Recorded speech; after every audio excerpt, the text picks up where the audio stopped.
Good day, everyone. So, for today's video, I will discuss to you the chapter 1 of the partnership and corporation, the nature and formation. So, before that, let's have first the outline of this chapter.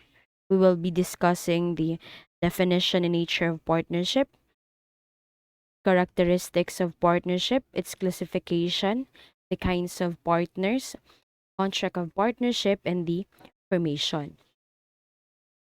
So first, let's define partnership. So according to Article 1767 of the New Civil Code of the Philippines, partnership is defined as a contract whereby two or more persons bind themselves to contribute money, property, or a common fund with the intention of dividing the profits among themselves. So two or more persons may also form a partnership for the exercise of a profession. So kapag sinabing contract, ibig sabihin yan, merong meeting of minds between two persons or two or more persons. For example, A and B formed a partnership.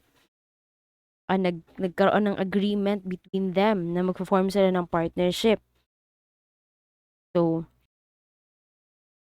kapag nagkaroon sila ng agreement, kapag nagkaroon ng meeting of minds between them, ibig sabihin magpo-form na ngayon ng contract. So, there is no required form para mag-create ng contract ng partnership. So, it could be in writing or verbal. So, two or more persons, kapag sinabing two or more persons, dapat natural persons yan. Hindi pwede yung artificial persons. So, bind themselves to contribute money. Merong pera na i-contribute. Property. So, dito sa property, we have two types of property, the real property and the personal property. So, kapag sinabing real property, those are immovable. So, example niyan, land, building. So, those are example of real properties. So, please take note na kapag ka ang kinontribute sa partnership is a real property, it should be in public instrument. So, kapag sinabing public instrument, it is a document prepared by a notary public in the presence of the parties who sign it before witnesses. So, ibig sabihin, dapat kapag nag-contribute ka ng immovable property, naka-notaryo siya, nakasulat na ito kinontribute ni partner A for the partnership and then signed by a lawyer and the witnesses. So, ganun yung public instrument. So, again, please take note na magiging void yung partnership o yung pag-contribute ng property sa business kapag hindi siya naka-public instrument. Ang ibig sabihin ng void, wala siyang effect. So, non-existent or non-existing or not existing yung partnership na yon. And next, the other type is the personal property. So, ang mga example niyan, so those are the movable na mga properties like a service vehicle, ano pa ba? Furniture and fixtures, office equipment. So, yun. Regardless of the amount, yun ay under sa personal property. Pwede yun sila i-contribute sa ating partnership. And next is the industry. Kapag sinabi namang industry, ito yung tinatawag na mga skills or talent ng isang partner. For example, wala naman siyang pera. Wala din siyang property to contribute to the partnership. Pero magaling siyang mag-manage ng business. So, pwede niya yung i-contribute doon sa partnership. So, anything na ma-contribute ng partners sa partnership, be it in the form of money, property, or industry, will be the ownership na or matatransfer na yung ownership doon sa ating partnership. So, magiging common na yun. So, with the intention of dividing the profits among themselves. So, again, kahit sino namang magbibusiness, ang intention talaga is to make profit, and since partnership sila, to divide the profits. Paghahatian nila yung magiging profit nila sa business. So, two or more persons may also form a partnership for the exercise of a profession. So, pwede ding two or more persons mag-form sila ng partnership para i-exercise yung kanilang yung kanilang pinag-aralan. For example, sa mga accountants, magkakaroon sila ng partnership para magbigay ng mga accounting services. So, pwede yun siyang ganun. Ang tawag doon na klase ng partnership is general professional partnership. So, please take note na kapag mayroong general professional partnership, yung kanilang binibigay na service is purely the exercise of their profession. Hindi pwede yung meron silang binibenta, meron silang ibang services na binibigay aside sa kanilang profession. So, again, kung nagbasa kayo ng libro, General Professional Partnership is exempt from the income tax. Provided, yun nga sabi ko, wala silang trading businesses or any other source of income. Dapat purely exercise of profession. Next is the characteristics of a partnership. Ano nga ba yung partnership? Anong meron dito sa partnership? Yung characteristic niya. First, mutual agency. So, since ang contract, sabi nga dun sa ating module, it is consensual. So, nabuo lang ang partnership by mere consent. So, kapag nagkaroon na ng kontrata between two or more persons to form the partnership, so, each partner has the right to act in behalf of the partnership. For example, si partner A, nakipagkontrata sa iba in behalf of the partnership. So, binding yun.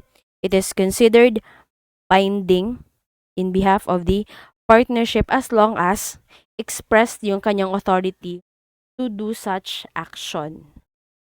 So, whether express or implied, ibig sabihin na express, na isulat, or implied, o kahit hindi na siya naisulat, it is considered na pwede niyang gawin yun, pwede siyang mag-enter into other contracts. So, that is binding. Ibig sabihin, it imposes obligation. Magkakaroon na ngayon ng obligation si partnership kasi nga, na ni-represent siya na kung sinong partners to enter into another contract or whatever. So again, mutual agency. Yun yung ibig sabihin ng mutual agency. Next, number 2 is the limited life. So si partnership is limited lang yung kanyang life. So anytime naman pwede siyang ma-form kahit hindi nakasulat, kahit verbal lang. For example, ako si A and si B, meron si B. And sinabi ko na mag-form tayo ng partnership. So, since madali lang yung pag-form niya, madali lang din yung pag-end ng life ng partnership or limitado lang yung kanyang life. So, paano natin masasabi na limited yung life? Kapag hindi na kami nagkasundo ni partner, pwede na namin i-terminate yung partnership. So, again, since it is formed by mere agreement, by mere consent lang. So, anytime na hindi na kami magkasundo, pwede nang ma-terminate.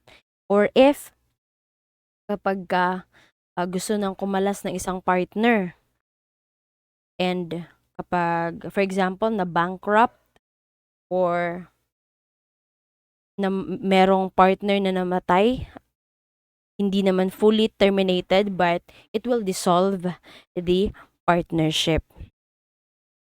So again, hindi lang yung pag merong aalis or pag merong namatay.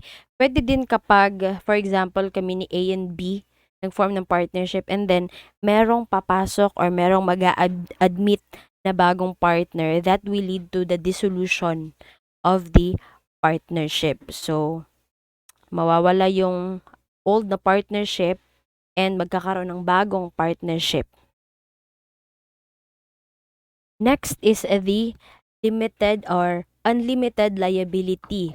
So, kapag sinabing unlimited liability, please take note na ito ay on the view or on the point of view ng creditor. Ibig sabihin ng creditor, yun yung pinagkakaotangan ng partnership. So, kapag sinabing unlimited liability ang partnership kasi nga, kahit na, for example, merong utang yung partnership na 100,000. Tapos yung asset lang na meron siya is 50,000. So, yung si creditor na yon, pwede niyang habulin yung mga personal properties ng mga partner. 'Di ba?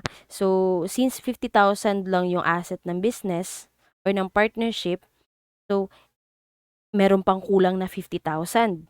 So, pwede niyang habulin yung mga personal properties ng mga partner. That is why unlimited liability itong characteristic ng partnership. Next is the co-ownership. So, kapag sinabing co-ownership, again, gaya ng sinabi ko kanina, lahat ng kinontribute ng mga partner sa partnership is pag-aari na or pagmamay-ari na ng partnership. So, all of them have the equal right over the asset na kinontribute doon sa business or whatever na makuha na profit doon sa asset na kinontribute, they have equal rights doon sa asset or sa particular asset na yun. Next is the plurality of capital and drawing accounts. So, kapag sinabing plurality of capital and drawing accounts, so kung remember nyo pa sa sole proprietorship, under sa sole proprietorship, we only have one capital account and one drawing account. So, dito sa partnership, kung gaano karami yung partner sa isang partnership, so ganun din kadami yung capital and drawing accounts. So, if you can still remember, for example, yung sa sole proprietor natin, A capital. So, A drawings. So, kapag marami ng partner, like A, B, C, and D, so, 4 na din yung capital accounts natin and 4 na yung drawing accounts. So, yun lang yung sinasabi ng number 5. Number 6, profit or loss distribution. So, syempre, isa sa mga characteristic ng partnership is yung distribution ng profit or loss. So, kapag meron silang agreement kung paano nila paghahatian yung profits and loss, so yun yung masusunod. If not, meron tayong rules, pero i-discuss natin yan sa partnership operations. So, again, profit man or loss, meron silang agreement or merong stipulation as to how they will distribute the profit and loss. So next is the classification of partnership. So we have here first, according to the object. So universal partnership, we have universal partnership and particular partnership. So under sa universal partnership is universal partnership of all present property and the universal partnership of all profits. So dito sa universal partnership of all present property, so ang mga kino-contribute dito is yung lahat ng properties that actually belongs to the partners and the profits na pwedeng makuha doon sa property na kinontribute. Yun sila ay magiging pag-aari na ng partnership. Again, hindi lang yung property but the fruits or the profits na ma-acquire ng mga partner doon sa property na kinontribute. Next is the universal partnership of all profits. So dito naman sa type of partnership na ito, universal partnership of all profits. So, lahat ng na-acquire na profit ng mga partner dahil sa kanilang pagtatrabaho para sa business, yun ay paghahatian nila.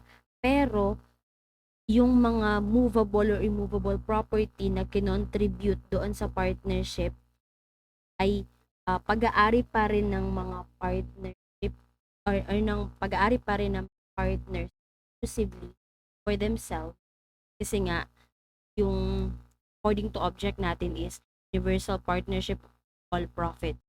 So, hindi kasali yung properties na paghatian. So, yung ano lang yung profit out of the properties na meron sila, yun yung paghatian. Yan yung profit lang. So, that is profit dahil pinagtrabahuhan nila yung business. Yun yung paghatian ng mga partners. Next is the particular partnership. So, dito sa particular partnership, has for its object determinate things, their use or fruits, or specific undertaking or the exercise of a profession. So, dito sa particular partnership, meron talagang nakaspecify kung para ano yung magiging form ng business nila. For example, yung business is mainly for the exercise of a profession. So, particular, merong undertaking sinasabi. For example, ito lang yung i-contribute ko. So, determinate yung things ng partnership. Yung kung ano lang yung gamit ng aking ng things or ng kinontribute ko sa partnership, or again merong specific undertaking, sulat lahat po. Ito lang yung merong limits as to use of the property, as to sharing of profits, or if the partnership is formed kasi nga i-exercise nila yung kanilang profession or vocation. So, as long as may specific undertaking kung ano yung magiging partnership, classification niya is particular partnership. Next is according to liability. So, we have here the general and the limited partnership. So, dito sa general partnership, so, itong klase na partnership na ito, lahat ng partners na nandito ay general partners. Ibig sabihin lang, at sila ay liable kapag yung utang ng business is sumobra kesa sa asset na meron ng partnership. So, katulad ng sabi ko kanina, unlimited liability. Itong characteristic ng partnership kasi nga pwedeng habulin yung mga personal assets. So, ganito yung mangyayari ngayon sa general partnership. So, liable sila up to their personal assets in case na hindi kayang magbayad ni partnership. Next naman is the limited partnership. So, dito sa limited partnership, of course, sa pangalan niya pa lang, limited, ibig sabihin, yung mga partners dito is limited. Ibig sabihin yan, hindi pwedeng habulin ni creditor yung mga personal assets nila. So, ang question ngayon, magiging lugi si creditor. So, please take note na sa limited partnership, merong requirement at least one general partner to protect naman the creditor. So, meron siyang hahabulin in case na hindi kayang magbayad ng partnership. Again, sa general partnership, all partners are general partner. Pwedeng habulin. Under kay limited partnership, at least one general partner to protect the creditor. All other partners are limited. Ibig sabihin, hindi na pwedeng kung ano lang yung capital nila na nandoon sa partnership, yun lang yung pwede habulin. Hindi na pwede habulin yung personal na properties. Next, we have according to duration. So partnership according to duration is the partnership at will, partnership at a fixed term, partnership for a particular undertaking. So kapag sinabing partnership at will, walang fixed term or walang sinabi na good for 5 years lang itong business na ito. So anytime, whenever the partners decide na mag-stop ng partnership or i-terminate ng partnership, so pwede nilang i-terminate.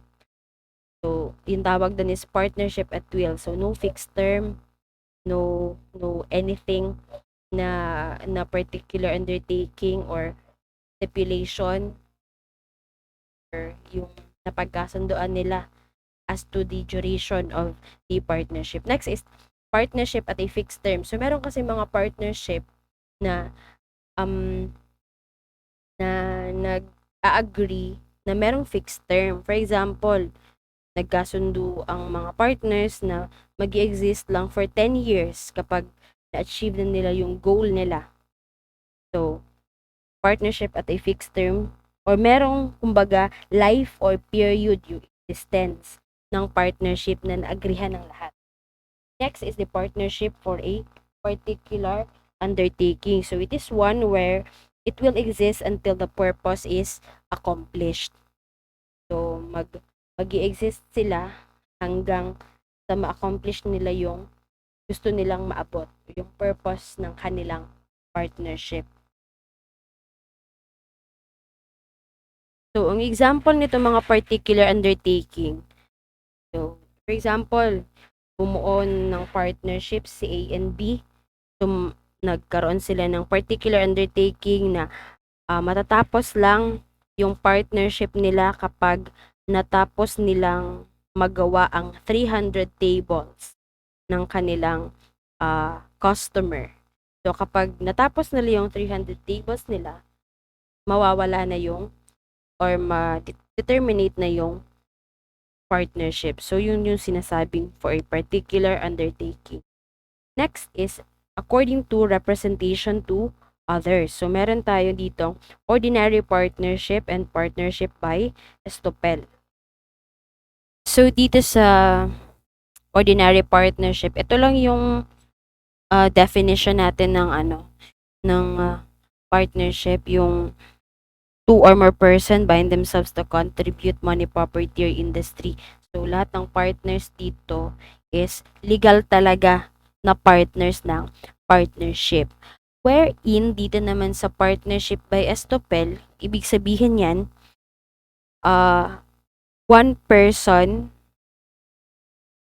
by words spoken or written or by conduct represent themselves.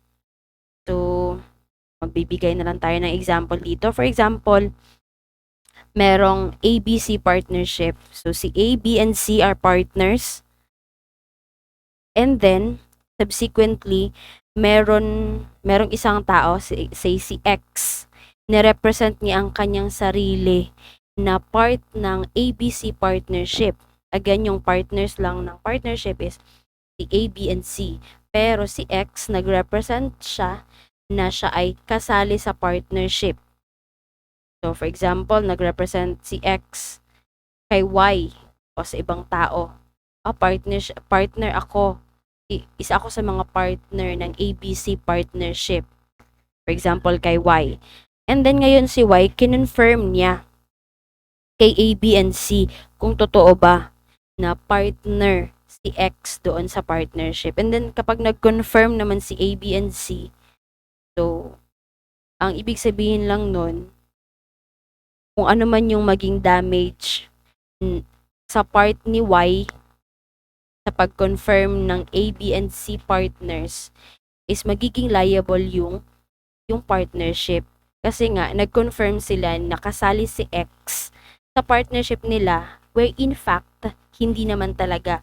So, ang ibig sabihin ng estoppel is misrepresentation of oneself sa partnership. So, yung totoo, hindi siya partner, pero nag-represent siya as a partner. Again ha, dito sa partnership by Estopel, kung ano man yung contract na pinasukan ni X, as long as kinonfirm ng existing partners, so magiging liable si ABC partnership kung magkaroon man ng damages sa dun sa contract na pinasukan ng partnership na Estopel or ng partner na Estopel. So yung nag-misrepresent na kanyang sarili. So later on madidiscuss natin deeper pa itong partnership by Estopel. Next is according to the legality of existence. So meron tayong tinatawag na de jure partnership and de facto partnership. So kapag sinabing de jure partnership, it is one which has complied with all the legal requirements for its creation. So nag-comply ang partnership na ito, registered siya sa SEC, sa DTI, sa BIR, and all other government agency na kailangan na mag-comply ng mga requirements. Next is a de facto partnership. It is one which has not complied with all the legal requirements for its creation. So this doesn't mean na illegal yung business or illegal yung partnership. So legal pa rin siya, pero de facto nga lang, hindi siya nakapag-comply sa lahat ng legal requirements. Pero pwede pa din siyang mag-operate.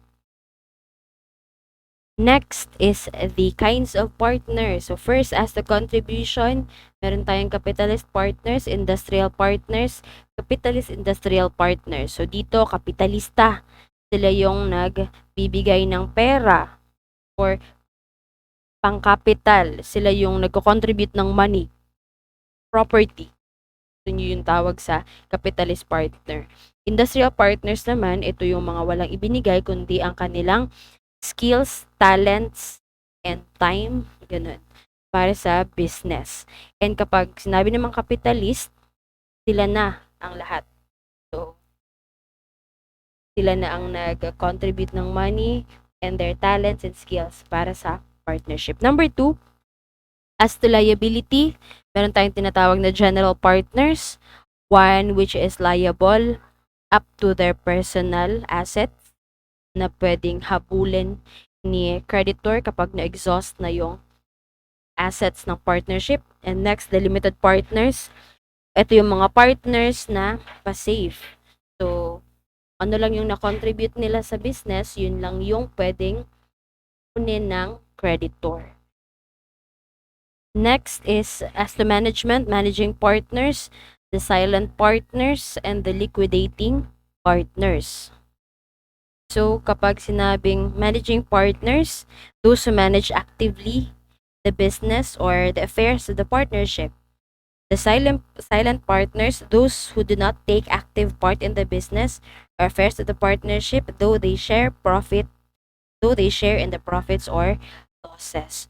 So, hindi sila tumutulong, pero part sila kasi nga nakikihati sila sa profit and loss ng partnership. Next is the liquidating partners, those who take charge for the winding up or liquidation of the partnership affairs after dissolution. So, mas madidiscuss natin yan on the next chapter ng ating subject dun sa partnership dissolution, or I think that is chapter 3. Number 4, as to third persons, we have ostensible partners. Ibig sabihin yan, one who take active part and known to the public as partner in the partnership. Active and known. Ito lang yung mga keywords dito. Active and known. Sumasali siya, tumutulong siya sa business, and known siya as partner. Unlike dun sa Estopel, diba? Na nag-misrepresent lang. Next naman is the secret partners. Those whose connection with the partnership is not known to the public. So, secret partners, hindi alam ng public na kasali siya sa partnerships. Ang tawag sa kanya is secret. Next is dormant partners who does not take active part in the business and are not known to the public. Thus, they are both secret and silent. So, dormant ang yung tawag sa kanila. So, they do not take active part in the business and not known to the public. So, lastly, as to membership, real partners, those partners in an existing legal partnership. And next is the partners by estoppel, who are not really partners but represent themselves or consent to another or others representing them to anyone as partners in an existing partnership. So, yung again, nagre-represent sila na partner pero hindi naman talaga sila partner. So, baka meron kayong question, sasagutin natin yan kapag nag-online meet na tayo. So, next is the contract of partnership. So, meron tayong general rule. No form is required para mabuo yung ating partnership.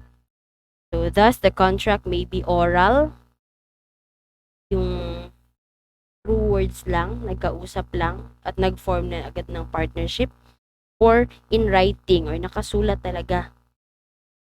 So, exception dyan, if real properties or real rights in real properties are contributed, regardless of the value, a public instrument is needed. Otherwise, the contract is void. So, again, generally, walang required, pwede na pag-usapan lang, pwede isinulat yung pag-form ng partnership, pero merong tayong exemption or exception kapag ang kinontribute sa partnership is a real property, yung sinabi ko kanina ng mga immovable, or ang kinontribute is yung real rights. So, yung ibig sabihin ng rights, yung paggamit, hindi yung property mismo, pero yung paggamit ng real property. So, kahit magkano pa yung value, baba man o maliit, so, kailangan naka-public instrument. Otherwise, kapag hindi naka-public instrument, the contract of partnership is void. Ibig sabihin, not existent. Not existent or not effective. Or no effect yung partnership. So, every contract of partnership having a capital of 3,000 pesos or more in money or property shall appear in public instrument which must be recorded in the Office of the Securities and Exchange Commission. So, kapag 3,000 na yung capital ng partnership or more, whether in cash or non-cash, so kailangan naka-record or naka-register sa Securities and Exchange Commission. Failure to comply with the requirements shall not affect the liability of the partnership and the members' third persons. Kapag hindi naman nakapag-comply ng requirements itong si partnership sa SEC, so hindi ibig sabihin nun na hindi na sila liable dun sa mga pinagkakautangan nila. So again, liable pa din sila. Yun nga lang, 'di ba? Meron nga tayong tinatawag na de jure and de facto partnership. They can still operate, but again, hindi sila illegal. Hindi na sila nakapag-apply ng mga requirements. So, for the last slide that we have, the formation or the opening of a partnership books.